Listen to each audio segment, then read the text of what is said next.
In this video, I will show you how to create a professional resume and download it in PDF format using the GetYourCV website, which is a completely free resume builder. To access the site, search for GetYourCV on Google. You may find some ads. Ignore them as those sites are not free. Make sure to enter the official website. As you can see, to get started, click on Create a Resume. The first step is to choose the language of the resume you want to create. I will select English. Then, choose your resume design from among the many free resume templates. Of course, you can change the template, colors, or font size later. Now, the GetYourCV website will guide you step by step in writing your resume. In this section, you can add a formal personal photo to your resume. Write your full name, email address, and phone number.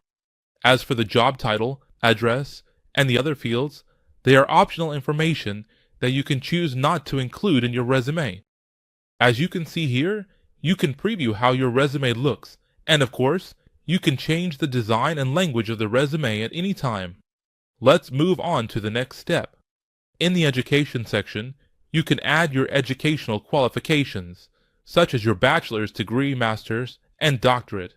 Do not add your high school diploma unless you haven't completed your university studies or you are a recent graduate. You can add multiple educational entries and rearrange them in reverse chronological order, meaning from the most recent to the oldest. In the work experience section, add the jobs you have held. And in the description, talk about your best achievements and the tasks you performed in each job.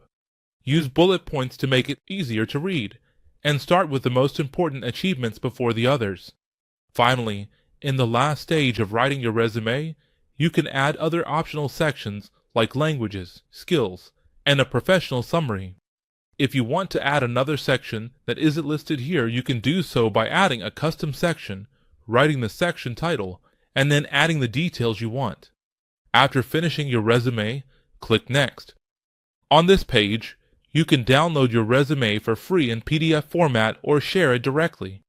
You can also change the font size and color of your resume. If you liked the video, please hit like and share it with your friends. Good luck!